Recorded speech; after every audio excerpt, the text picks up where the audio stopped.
Okay, guys, sorry, it's Sunday morning and I am not feeling well, so I've, under direct orders from my wife, who is a registered nurse, she has demanded that I stay home today and rest. So I am not at Community Gospel Baptist Church as I always am, because I've got swollen glands and dizzy, very dizzy this morning, so... But she did give me permission, now that it's after 12, to come back here and let you guys know that I am going to be trying to have a broadcast tonight at 7 p.m. Eastern. That gives me about 7 hours. 7 p.m. Eastern tonight. And we're going to do our show tonight. So she said I can rest. She's... chicken soup and the whole 9 yards, get myself under control here. And we're going to do it tonight. Okay, last Sunday night, we had about 450 people in the chat rooms. We had 27 salvations. There's a lot going on. But I definitely miss not being at church this morning at my home church at Community Gospel Baptist Church. I miss it. Oh, there's a young man being baptized today. There's a big dinner they're having. But I'm just not able to go, not able to drive the hour and a half there, the service, and drive back. But let me tell you about tonight. We're going to be talking tonight about a lot of huge subjects going on, including Pastor Terry Jones of Gainesville, Florida, who has burned the Koran live on the internet because he is protesting that Iran has Pastor Yosef Nadakahani still in prison, and he wants him set free, and so he has burned the Koran. We're going to talk about it. Matter of fact, it says here the controversial Florida pastor has burned copies of the Koran and a depiction of the Prophet Muhammad. Well, he didn't have to do that. Pastor Terry, I'm frustrated too about the fact that this guy's in prison, but this isn't going to do any good. But let's read it. Maybe, yeah. Look, burning a depiction of the Prophet Muhammad to protest the imprisonment of Iran of a Christian clergyman, Yosef Nadakahani. The burning of the Quran was attended by 20 people live and streamed live over the internet. It was carried out by Pastor Terry Jones of his church there in Gainesville, Florida. And it was also put on YouTube somewhere, so I'm going to find that. We'll be talking about that tonight. We'll be talking about the fact that in Saudi Arabia, they had to close their embassy down in Egypt. Why?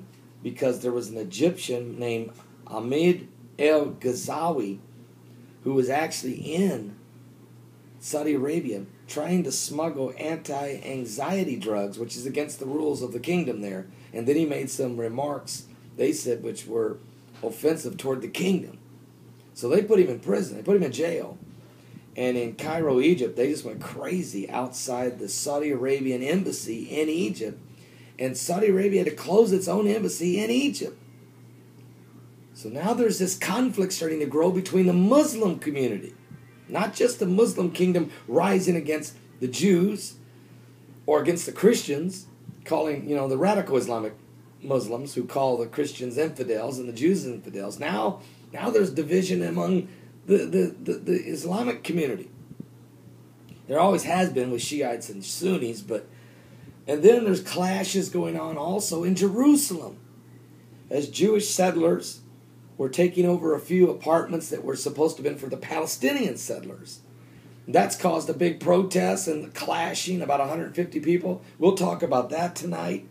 We're going to talk also about the fact that the United States, we have put some F-22 Raptors planes and some F-15 Warplane Eagles and some stealth bombers somewhere in an air base in the United Arab Emirates, less than 200 miles from Iran. Iran's getting very upset about that. What does this mean? What does it mean?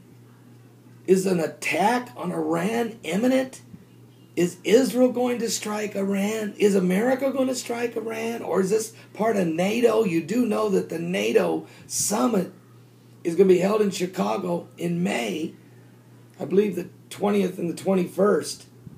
And the Russians are coming to, of course, do a joint anti-terrorist training exercise, paratroopers, in Colorado in May, here in America. So is there a global move going on right now? Are we getting ready to see a major battle? Now, I'm not talking Gog and Magog, but I am talking potentially Psalms 83, or maybe it's even Zechariah 14, or a combination. I mean, where are we at right now? And besides that, tonight I'm also going to be talking to you about this strange storm that came after the baseball game in St. Louis, Missouri, just outside the stadium, after the St. Louis Cardinals defeated the Milwaukee Brewers in a baseball game. There was about 200 fans that were underneath a tent drinking beer and kind of having drinks and celebrating after the baseball game. And a strange, weird, rogue wind came and took the tent down, killing a man, seriously wounding 5 and injuring 100. What was that? It was nowhere in the forecast. We got a lot to talk about tonight, so I want you to be with me. It'll be at my website tonight at paulbegleyprophecy.com. That's www.paulbegleyprophecy.com. That's www.paulbegleyprophecy.com. Tonight at 7 p.m. Eastern Standard Time till 10, or as long as I can go. If I wear out, I'll stop. We will be giving altar call. We'll be praying with the sick. We'll be gathering for a powerful move of God tonight. Pray for me that I get feeling better. I got about 7 hours, so I think I can. But that's not the only thing I'm going to talk about. We got to talk about the 28,000 dead fish that died in the Rocky River in Ohio last Sunday. We got to discuss it. I mean, what is that about? What about the meningitis outbreak? I hear it's getting worse in Central Africa. We got to talk about it. We got to talk about several more things and signs and biblical. The microchip, are you serious? In the Philippines? I have the letter. I still have the letter right here, sent to me on my Facebook page by the lady who actually filmed it. Her name is Nix Lumbwe.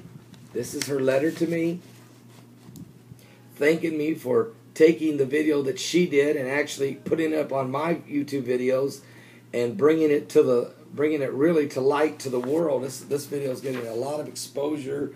It's moving around everywhere. People are starting to understand that somebody's doing it.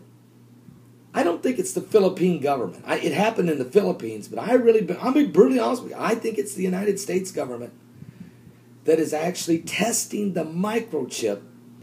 It's a microchip the size of a grain of rice, which is what the fella says, one of the two witnesses says on the videotape. And folks, we already know that the VeriChip, the microchip, was authorized by the FDA back in 2004 under President George W. Bush. So this isn't just an Obama thing. Let's not just blame Obama. Bush started it. Of course, it was his daddy that talked about the New World Order in front of a joint session of Congress back in 1991. We've heard Vladimir Putin talk about a New World Order earlier this spring. We know that Obama and the Obamacare bill mandates implementation of this microchip at some point. The date is set for March 23rd, 2013, but at the discretion of the Secretary of Health and Human Services no later than 2017. That's been reported by Perry Stone, Hal Lindsey, Ron Paul, Megyn Kelly of Fox News, Brian Williams of NBC.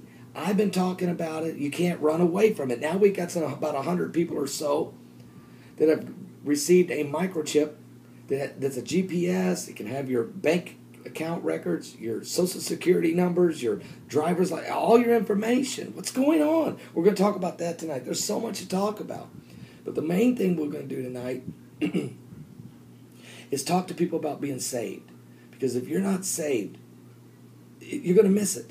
If you're not saved, you're going to be left behind. If you're not saved, you're going to die lost.